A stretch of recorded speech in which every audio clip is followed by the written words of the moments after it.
Fanatics won't learn. That's the focus of tonight's angle. All right, it's a Friday before Thanksgiving, so it's 2024. So, of course, we're looking forward to 2028. All right, now bear with me. It's clear to us that a growing number of never-Trumpers, the anti-Trump media, neoliberals, are trying to convince themselves, and you, that Trump's victory it wasn't as significant as conservatives would have you believe. If you look at the raw vote from 2020, he's still off of what Biden got by a good long ways. And Donald Trump won the presidency with 49% of the vote, 48% of the vote. We lost with 47% of the vote. Did he win an election? Yes. Did he win a mandate? I don't believe so. It was a The New York Times pinged out the same message today in a column by Peter Baker titled "The Landslide That Wasn't." Baker pointed out that Trump won with one of the smallest margins of victory in the popular vote since the 19th century, and that Trump world is selling the illusion of a landslide in order to ram through Trump's agenda.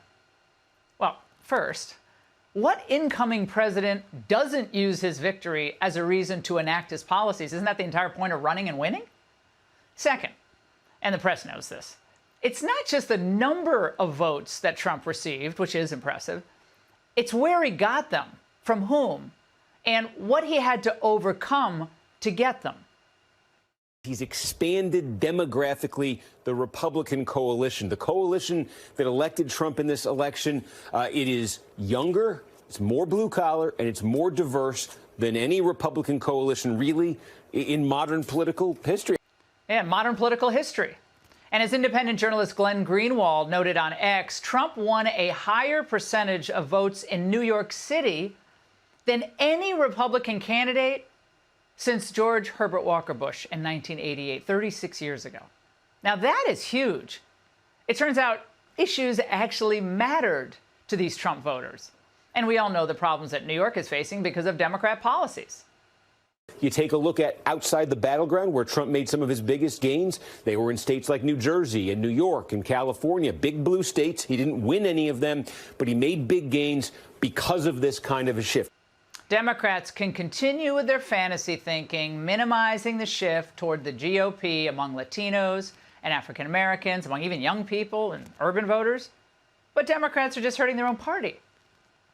And we can never forget that Trump did all of this while being outspent 3 or 4 to 1, and while he was being pummeled by venal, agenda-driven journalists with the most defamatory slurs that were then amplified by other leftists who are rarely right, but never in doubt. And perhaps most impressive was Trump's victory despite being relentlessly hounded by political hatchet men and women in our legal system. More on the big news from Judge Merchan later in the show. But again, the key here is why they're trying to ride the idea that, well, they didn't lose by that much. Because that narrative suggests the Democrats really don't believe they need to make big changes to their approach. Certainly not to the issues that people care about most. Why should they? The victory wasn't that big for the Republicans.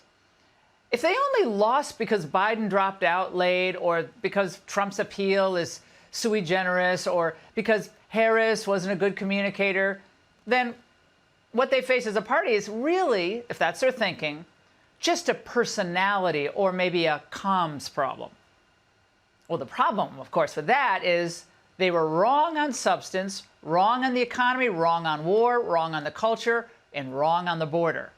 And the results for innocent Americans have been heartbreaking. Do you think that Laken Riley's mother thinks Democrats just have a comms problem given what happened to her daughter? This is how a mother reacts when she learns that something horrible has happened to her beautiful daughter. Okay, let's step up here. Come on, let's go. Come on out of the road. Come out of the road. We had this happen. It's not good. I don't want to tell you yes or no because I don't have names. I don't know who anybody is. I do know that this is a pretty sensitive deal. This is one of the main reasons Trump won. He felt their pain. He felt their rage. Riley was murdered by an illegal alien, Jose Ibarra, and the incoming border czar, he knows the anguish as well because he's seen this play out too many times, courtesy of politicians who don't give a damn. I've seen so much tragedy. I've talked to hundreds of angels and moms and dads who buried their children because they were killed by illegal alien. This is the latest. You know, I've talked to little girls as young as 9 years old that were raped multiple times by members of cartel. When you look in her eyes and everything innocent and pure has been ripped from her soul, and her life will never be the same. I mean, it's just, I'm tired of it. Now, Democrats can't respond to this story or any others like it because they've become so accustomed to standing up for the rights of the illegals. Jocelyn Nungari, Rachel Morin, Laken Riley, they are young women who were brutally assaulted and killed by some of the men who were released at the beginning of the administration. This is a specific policy decision by your administration to release these men into the country. So what I'm saying to you, do you owe Brett, those families an apology? Let me just say, first of all, those are tragic cases. But let's talk about what is happening right now with an individual who does not want to participate in solutions. Let's talk about that as well. Those are tragic cases, but there is no but. And there's no apology forthcoming now, not from her and not from the Democrat Party. Their so-called post-November 5th autopsy should include a close examination of the autopsy reports of the Americans savagely murdered by illegals.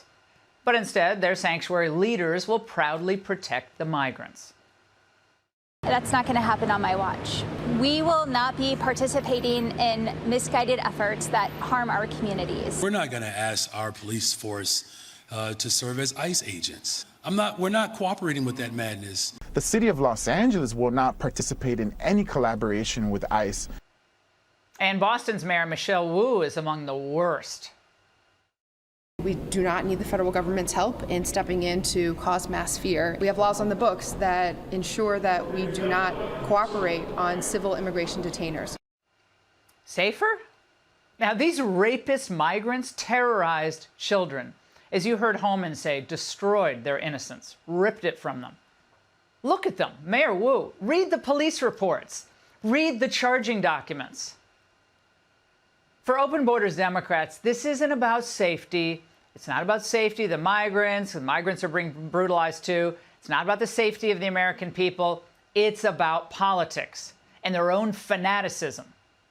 And even child rape, even a nursing student out for a run getting her head bashed in, it doesn't matter. Even migrant gangs terrorizing formerly quiet neighborhoods, none of it matters. Trump's approval rating is already at an all-time high of 54%. And it's only going to go higher if Democrats refuse to learn the real lessons of 2024. Their policies were destroying America's economy, our sovereignty, and our peace of mind. But if Democrats won't learn the obvious, they're not only stupid, well, they're giving great news to the Republican Party in 2026 and for J.D. Vance in 2028. And that's the angle. Red alert. Democrats are sending out a holiday warning. Don't go to Thanksgiving dinner this year. Your conservative uncle might rat you out to the MAGA police. People are rightfully alarmed. They have a reason to be alarmed. If this thing goes way south, autocracies go south real fast, and things get ugly, and people get asked to do things and turn people in and point people out and turn on them. If you think that you can vote for what people see as their destruction and then demand that they still are cool with you and kiki with you and have Thanksgiving with you, like, I think you're kind of missing the point. Jerry, pass the stuffing. Wait. What sign did you have on your lawn? No one's getting turned in unless you're here illegally. Trump said his revenge will be success, not liberal work camps. Trump got some pretty bad news this week, and he didn't react like a dictator. The Senate wasn't going to confirm Matt Gaetz. So did Trump thrash about and dissolve the Senate? No. He respected the check and balance and picked a new attorney general. Not something Hitler would have done. We don't have a king. We don't have an autocrat. Yeah. We don't have a dictatorship. The framers were very clear that we have separate and co-equal branches of government.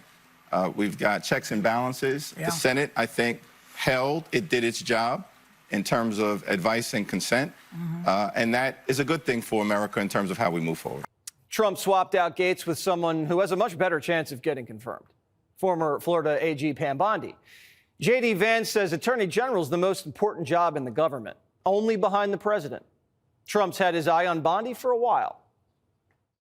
I'd consider Pam Bondi for anything. She's doing a very good job. She's always done a very good job. But in some form, I'd love to have her in the administration. Just like with every nomination, they're going to try to dig up dirt on Bondi. But all they've found so far is she's got a great resume. One reaction I got from inside the Justice Department last night was, this is Matt Gaetz with a better legal resume. She will be every bit the loyalist that Matt Gaetz would have been, just with a little more legal experience and a little less baggage. Or so it seems. Pam Bondi is, without a question, qualified to be Attorney General. That level of experience is on par with or better than most United States Attorneys General that we've seen over the past 50 years or so. You know Bondi's a winner because the deep state sounds awfully nervous. Pam Bondi is one of those smart women Mark Cuban said Trump avoids. Add her to the list. Tulsi Gabbard, Kristi Noem, Stefanik, Susie Wiles. Cuban's eating his words. I have a message for Mark Cuban from all of us here tonight. Underestimate us. This is going to be fun. They underestimated MAGA. Now it's time for a little fun. The legal cases against Trump are withering away. The sentencing for the porn star shakedown's been indefinitely delayed. And the Fani Willis trial's on its last legs. So the lawfare's on ice, and the Attorney General confirmation's looking smooth. Now Trump can focus on the rest of his administration. President Trump just filled a position very close to his heart, Treasury. Billionaire hedge fund manager Scott Bessent got the nod. Bessent's openly gay. I guess the gays aren't going to Gitmo. Next, Trump's going to shake up the FBI and the Secret Service. Former Secret Service agent Dan Bongino's being considered for director. Bongino's been very critical of the agency's top brass after Trump was almost assassinated twice over the summer. If Bongino gets in there, I guarantee you he's going to put an end to the cover-up, and we'll finally find out what really happened in Butler and West Palm. And former Congressman Mike Rogers' name was being tossed around for FBI director. Not sure why. And then this happened. Mike Rogers is a totally reasonable, logical selection for FBI director. If in fact that's the decision President-elect Trump makes. Andrew McCabe endorsing Rogers, that's the kiss of death. Not long after that, Dan Scavino said this, just spoke to President Trump regarding Mike Rogers going to the FBI. It's not happening. In his own words, I have never even given it a thought. Not happening. FBI director is a position Trump's thinking a lot about. He needs to get this one right. This is the same agency that wiretapped his campaign, cooked up the Russia hoax, covered up the laptop, and raided his house. Its current director, Wray, said he wasn't sure if Trump actually got shot in Butler. Wray still has time left on his term, but he's either got to resign or make Trump fire him. It's his choice. The Washington Post is reporting that Trump's going to fire Jack Smith's entire team. They'll resign, too, if they had any dignity. We need the FBI and the DOJ to stop criminals and terrorists, not go through the First Lady's underwear drawer. It'd also be nice to tighten up some of the agency's spending. You ready? A whistleblower says the FBI blew your money on stupid little office activities like a painting class, where agents could get to know colleagues and unleash their creativity. Oh, and they also did office yoga. Not sure why they just can't stretch on their free time. And there was lunch and coloring. They described it as a fun series of coloring sessions during lunch that you will get to see your colleagues' artistic sides. Elon, we found some government waste there. Trump's FBI director is going to have their work cut out for him. And so is every other person Trump picks. Trump wants to radically transform the government. It's what he campaigned on. It's what Americans voted for. In 2016, his agenda got swallowed up by D.C. bureaucrats and rabid Democrats. But Politico reports all the forces that were coming for him have been kind of defanged and obliterated. This time it feels like Trump found his footing in Washington and has his people around him. They believe in his plan. Reporters who've been covering Trump for a decade say after 2 assassination attempts, 4 indictments, and a landslide, Trump has a, quote, different sort of confidence and nerve. Trump's carrying the momentum from the election all the way to the inauguration. Then it's time for him to execute his vision without delay. Tonight, all right, please make sure to keep the deep state in your thoughts tonight. Well, Joe Biden's State Department reportedly they had a therapy session. Why? To help government workers cope with the election results and Donald Trump's big win. I'm sure emotions are running very high. I'm sure they're going to bring in comfort animals any day now. But tonight, we end the week with more good news for Donald Trump. The lawfare against the president-elect in New York has officially fallen apart. Earlier today, Judge Juan Merchan canceled Donald Trump's sentencing, granted his request to proceed with a motion to dismiss all charges, which they should have done, and they never should have been brought in the first place.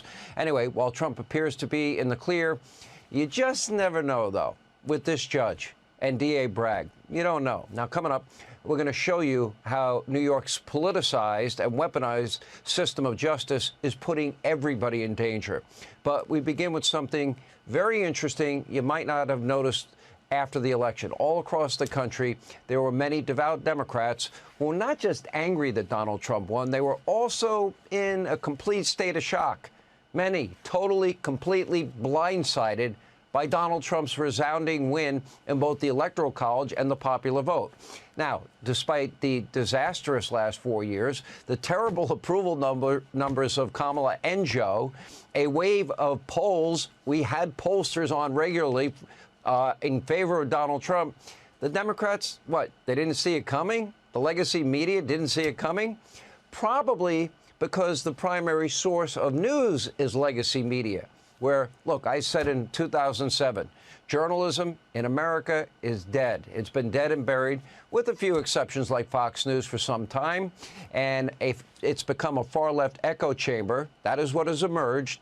Political hacks at the AP, Reuters, nearly every single major newspaper, New York Times, Washington Post, LA Times, USA Today, you know, the other 2 cable news outlets all repeat the same Democratic talking points day in and day out. Most Americans, including most of you watching tonight, you have known this for years. And most Americans now have tuned out the noise. Now people have choices. First, they had talk radio, Fox News. Now they have social media. Then they have podcasting. They are very selective in where they're getting their information. Democrats, they just have their heads in the sand. Legacy media is refusing to change course.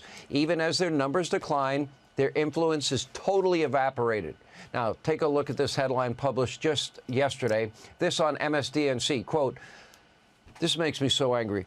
Laken Riley's killer, Laken Riley's killer never stood a chance. The guy was caught red-handed, a young nursing student with her whole life ahead of her. And he was out stalking, looking for somebody to rape. He murdered this young nursing student, her whole life ahead of her, brutally murdered by a Harris Biden unvetted illegal. He deserves the death penalty, not just life in jail. But that article seemed to blame, quote, political controversy for his conviction. No, it was the act of murder that convicted him. The brutal, evil, senseless act of murder.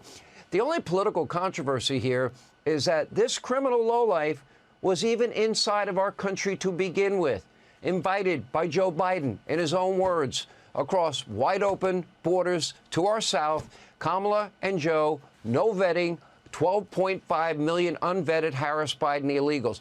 How is it possible to become that detached from reality that you'd publish a headline like that? Why do liberals, why do these extremists put so-called rights for illegals, which they don't have, over your safety and your security? According to a study from the Media Research Center, during their primetime shows, MSDNC, they didn't spend a single second on the Laken Riley trial. Not a second. You know, meanwhile, fake news CNN, they barely covered it at all.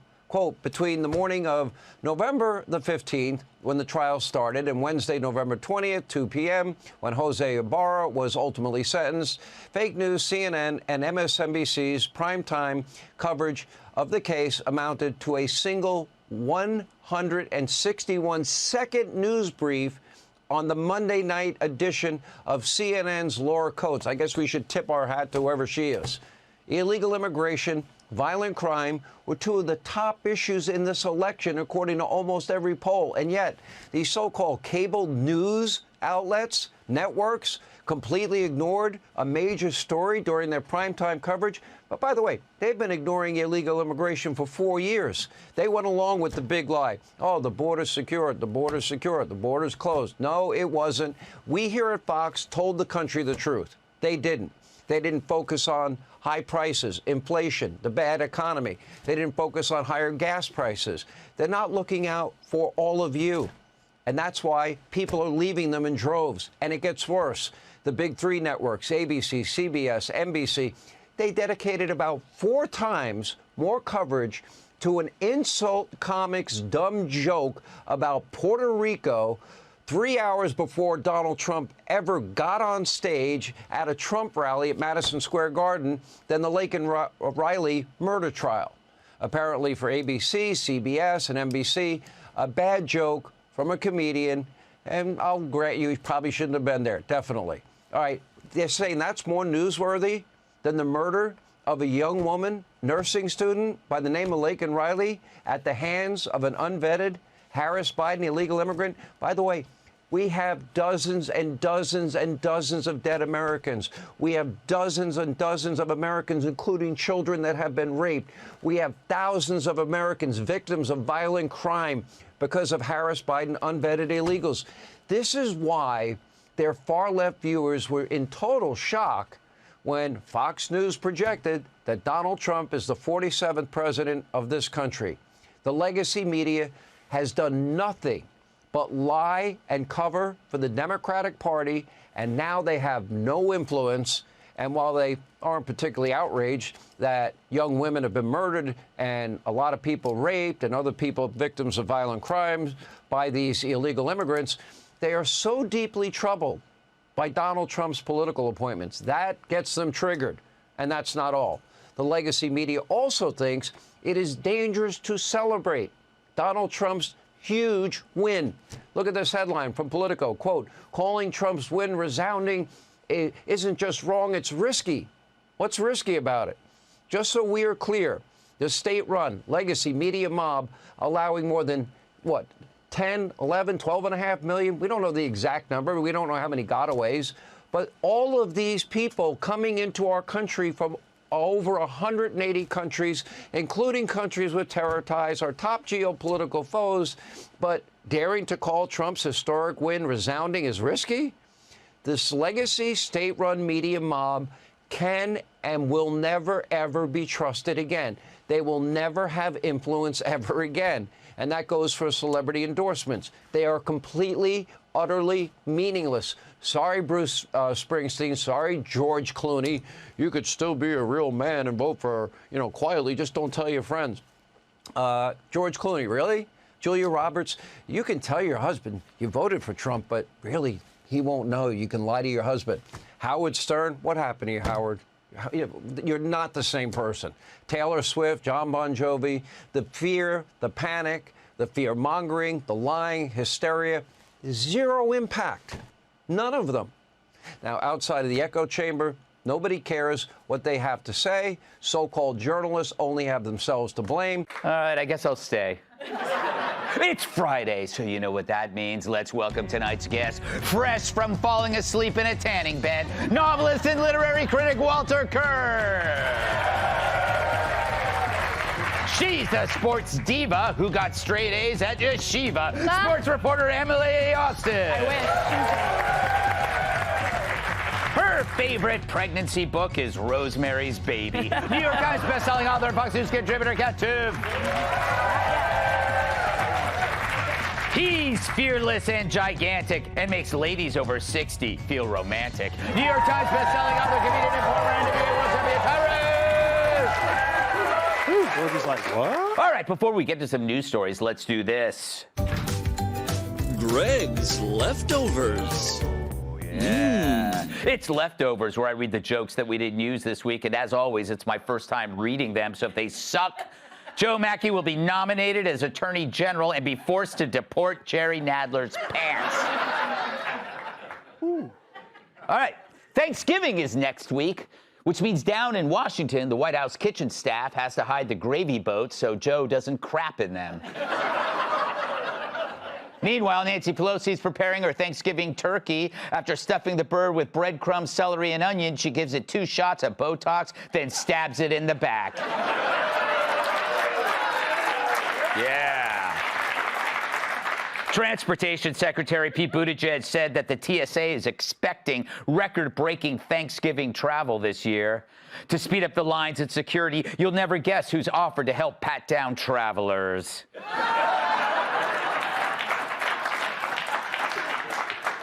James Carville attacked Merrick Garland for not rushing to prosecute Trump.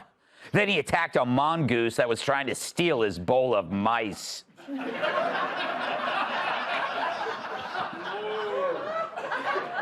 41% of Democrats want Kamala Harris to run again in 2028.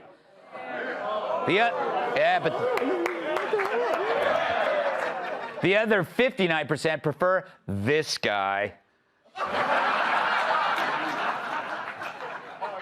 Amid financial woes, MSNBC will cut Rachel Maddow's salary by $5 million. Rachel's so down and out, she had to replace the silver bowl she uses with a plastic one to cut her own hair.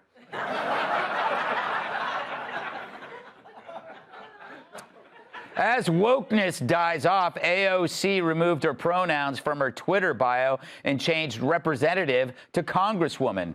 At this rate, in 2 weeks, she'll be calling herself Toots. What's up, Toots?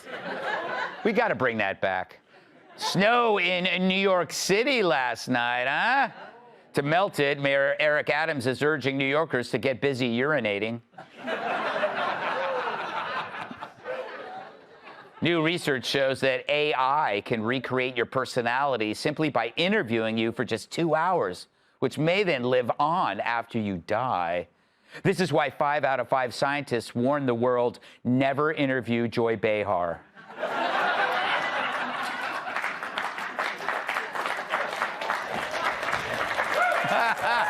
Double laugh.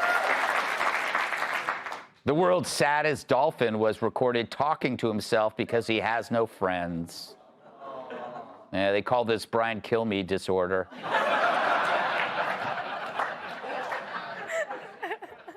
The world's tallest and the world's shortest woman appeared at a Guinness World Record event, which is surprising they made it there since they're both terrible drivers.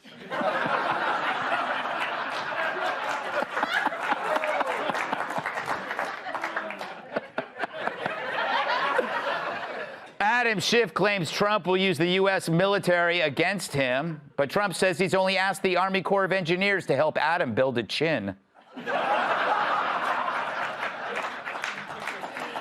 Oh, man. Al Sharpton blasted President Trump for not adding any black people to his cabinet yet. Or maybe he did, and they're just running late. That's why they're called leftovers, Tyrus. Who wrote that? I'll find out. Oh, it's probably that Mackey. Mackey. Got racist. It. UFC head Dana White called politics a disgusting business. Then he got back to paying people to beat the crap out of each other. Kim Kardashian shared photos of herself holding hands with her Tesla robot. She says it's nothing serious. She just likes being with someone who has fewer fake parts.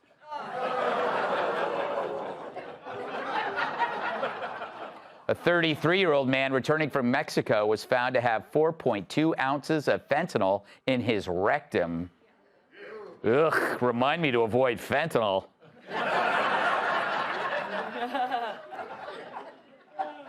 Finally, Denmark has announced plans to implement the world's first tax on cow farts.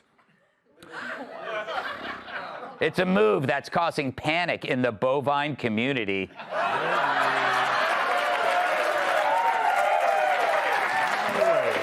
You people. You people.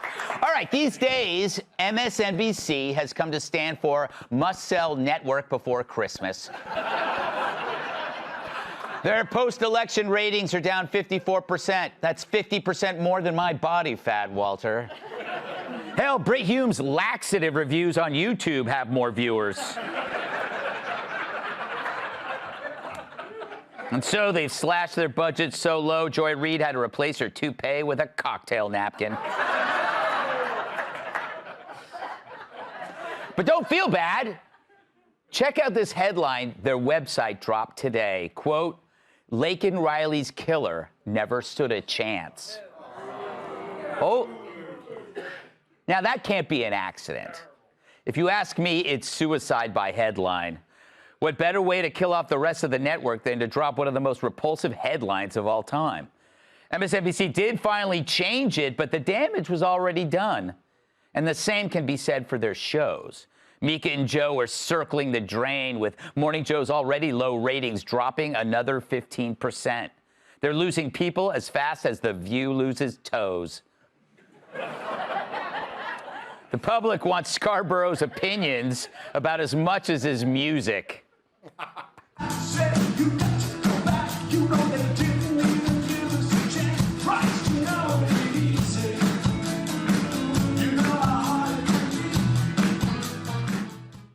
He's right. It ain't easy when you suck. And it sure doesn't help that overnight they've gone from calling Trump Hitler to rolling over on their backs for a belly rub. Seriously, Mike Tyson put up more of a fight. But Mika, she says that no one's really mad at her. They're all just scared of Trump's retribution. I've been surprised at the backlash, and the way I look at it is people are really scared. It's one of the reasons we went in there, is people are really scared about Donald Trump's comments about, political adversaries. A lot of people are scared because of what has happened with abortion. Everyone is so scared. People, whether they're in the media or they are citizens of this great country, I think everybody is feeling scared, disoriented, fearful of the future. And I think I think just for a quick moment, I might be like the punching bag for that. No, Mika, you're not a punching bag. A punching bag is not hollow. But everybody's scared. They're scared. They're scared. She made sure everybody knew that. Yeah, people were frightened. But who made them so scared? You dip. You convinced your audience that Trump wanted to destroy democracy and kill women. Even Randy Weingarten is hysterical, and he's no shrinking violet.